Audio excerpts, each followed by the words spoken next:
크리스마스 이브에 프리츠와 메리는 선물 포장을 풀기를 고대하고 있었습니다.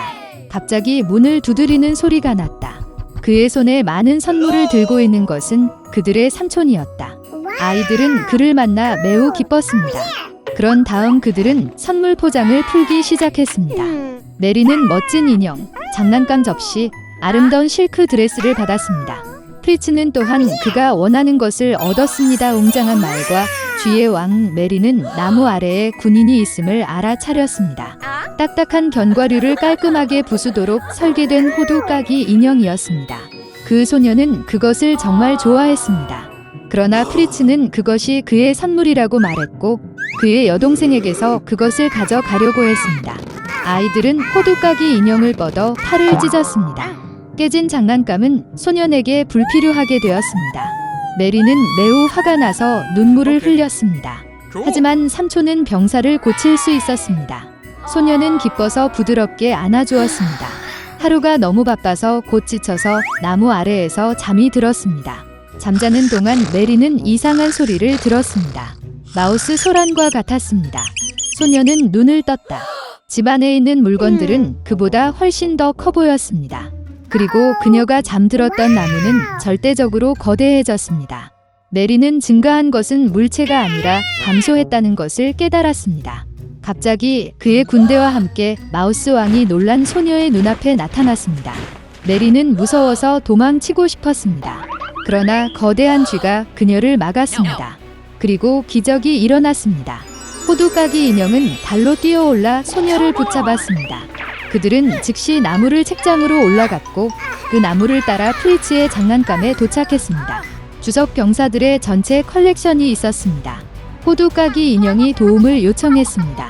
군인들은 즉시 발로 뛰어올라 그를 따라갔다. 호두까기 인형이 군대를 지휘하고 병사들은 쥐 왕의 군대와 싸우기 시작했습니다. 장난감과 생쥐의 싸움은 치열했습니다. 그러나 불행히도 쥐가 너무 많아 호두까기 인형의 군대가 패배하기 시작했습니다. 메리는 이것을 보고 그녀의 은신처에서 달아났습니다. 그녀는 마우스 킹에게 신발을 던지고 그의 머리를 바로 쳤고 그는 의식을 잃고 바닥에 쓰러졌습니다. 나머지 쥐들은 전투가 실패했음을 깨닫고 사방으로 달아났습니다.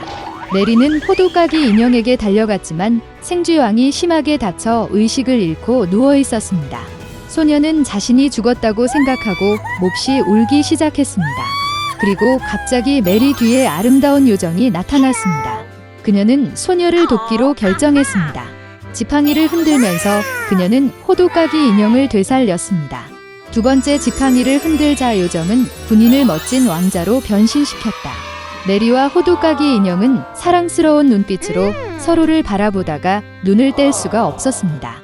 세 번째로 지팡이를 흔들면서 요정은 사랑에 빠진 부부를 과자 왕국으로 데려갔습니다.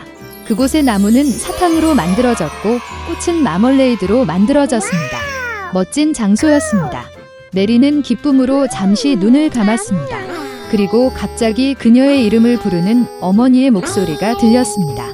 소녀는 눈을 뜨고 혼란스러워하는 어머니를 보았다. 메리는 또한 무슨 일이 일어나고 있는지 이해할 수 없었습니다. 소녀는 자신의 멋진 여행에 대해 이야기했지만 어머니는 달콤하게 미소를 지었습니다. 그런 다음 메리는 팔에 있는 백납 호두까기 인형을 보았습니다. 그리고 그녀는 밤새도록 나무 아래에서 잤다는 것을 깨달았습니다. 그리고 그녀에게 일어난 모든 일은 생생한 꿈이었습니다. 몇 년 후 대부의 조카가 메리와 프리츠를 방문했습니다. 그가 집에 들어가 자마자 소녀는 놀라서 바닥에 쓰러질 뻔했습니다. 소녀는 두 방울의 물처럼 호두까기 인형처럼 보였다. 그는 또한 첫눈에 메리를 좋아했습니다. 얼마 후 그들은 결혼하여 마법의 과자 왕국에서보다 더 나쁘지 않게 살았습니다. 앨리스라는 소녀는 아무것도 하지 않고 하루 종일 걷는 것에 지쳤습니다. 더위가 그녀를 졸리게 만들었다. 갑자기 그녀는 어딘가 서두르고 있는 흰 토끼를 발견했다. 소녀는 자신에게 말을 걸고 시계를 계속 바라보는 것이 이상해 보였습니다. 호기심으로 타오르는 앨리스는 토끼를 쫓아갔고 주저없이 그 구멍으로 뛰어들었습니다. 내부에는 깊은 우물이 있었고 그 벽에는 책잔이 늘어서 있었습니다. 앨리스는 매우 천천히 넘어져 모든 것을 제대로 볼 수 있었습니다. 우물 바닥에서 소녀는 다리가 3개인 유리 테이블을 발견했습니다. 그 위에 작은 황금 열쇠와 일종의 병이 놓여 있습니다. 앨리스는 열쇠로 문을 열려고 했지만 너무 작았습니다. 주위를 둘러보면서 그녀는 작은 문을 보았다. 그것을 열고 웅장한 정원에서 신을 발견하기 위해 앨리스는 테이블에서 병을 마셔야 했습니다. 몇 모금을 한 후 크기가 줄어들기 시작했습니다. 소녀는 너무 빨리 줄어들어 테이블에서 열쇠를 가져갈 시간이 없었습니다. 그런 다음 그녀는 바닥에서 마술 파이를 보았습니다. 앨리스는 한 입 먹자마자 빠르게 위쪽으로 성장하기 시작했습니다. 소녀는 너무 자랐기 때문에 다시는 소중한 문을 통과할 수 없었다. 앨리스는 너무 많이 울기 시작하여 그녀 근처에 거대한 웅덩이가 형성되었습니다. 그 순간 그녀는 흰 토끼를 발견했습니다. 소녀는 그에게 전화를 했지만 서둘러 장갑과 부채를 떨어뜨렸습니다. 앨리스는 그들을 집어들고 그녀가 어떻게 줄어들기 시작했는지 보았습니다. 그 이유는 마술펜이었다. 앨리스는 자신의 눈물 웅덩이에 빠졌습니다. 그녀가 해변에 던져졌을 때 소녀는 다시 토끼를 발견했습니다. 그는 앨리스를 하녀와 혼동하고 즉시 새 장갑과 펜을 사러 집에 가라고 명령했습니다. 소녀는 명령을 수행하기 위해 달렸다. 토끼의 집에서 그녀는 호기심을 참지 못하고 병에 담긴 액체를 마셨다.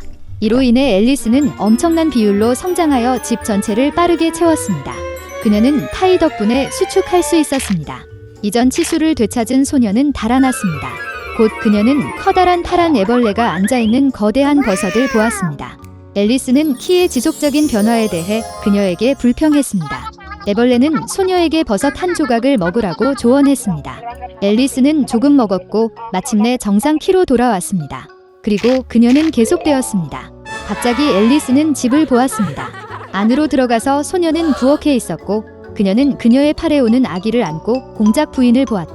거대한 고양이가 바닥에 앉아 귀에서 귀까지 웃고 있었다. 공작 부인은 앨리스에게 채셔 고양이이기 때문에 웃고 있다고 설명했습니다. 갑자기 고양이가 사라지고 아기는 눈물을 흘렸습니다. 공작 부인은 아이를 앨리스에게 주었고 그녀는 여왕에게 갔다. 소녀는 자신이 아이가 아니라 진짜 작은 돼지를 안고 있다는 사실에 놀랐습니다. 고양이가 다시 나타났을 때 그는 앨리스에게 3월 토끼를 찾아보라고 조언했습니다. 그리고 그는 사라졌고 그의 미소만이 공중에 남아 있었습니다. 소녀는 길을 쳤다. 곧 그녀는 3월 토끼의 집을 보았습니다. 앨리스는 티파티 시작 시간에 맞춰 왔습니다. 테이블은 거대했지만 3월 토끼, 매드해터, 마우스 소냐만이 그 위에 앉아 있었습니다. 그들은 아무도 테이블에 앉게 하지 않고 방이 없다고 말했습니다. 앨리스는 타임을 죽인 것에 대한 처벌로 끊임없이 차를 마셔야 한다는 것을 알게 되었습니다. 토끼와 모자는 가능한 모든 방법으로 소녀를 조롱하고 조롱했습니다. 그런 무례함을 참을 수 없는 그녀는 조용히 일어나서 떠났다. 곧 앨리스는 멋진 정원에서 자신을 발견했습니다. 그녀는 카드놀이처럼 보이는 정원사를 발견했습니다. 그들은 흰 장미를 빨갛게 물들였습니다. 소녀는 이것에 매우 놀랐습니다. 그녀는 그들의 여왕이 빨간 장미를 사랑하고 흰색 장미만 자랐다는 것을 알게 되었습니다. 여왕은 사소한 일로 하인을 처형했습니다. 정원사들은 그녀가 지금 쿠키를 훔친 하인을 판단하고 있다고 말했다. 앨리스는 관심이 많았고 법정에 갔습니다. 그곳에서 그녀는 마어치 헤어와 매드해터가 증언하는 것을 보았습니다. 그들이 끝났을 때 여왕은 갑자기 앨리스를 불러서 질문했습니다. 소녀는 아무것도 모른다고 대답하고 하인을 석방하라고 명령했습니다. 여왕은 화가 나서 소녀를 붙잡으라고 명령했습니다. 그 순간 앨리스는 다시 성장하기 시작했다고 느꼈습니다. 그 소녀는 이것이 단지 카드라는 것을 깨달았고 그녀는 그들을 두려워하지 않았습니다. 그 순간 마법이 사라졌습니다. 앨리스는 흰 토끼를 처음 본 곳과 같은 공간에서 일어났습니다. 주변에 익숙한 풍경이 있었고 익숙한 소리가 들렸습니다. 그래서 그것은 단지 꿈이었습니다. 앨리스를 생각했습니다.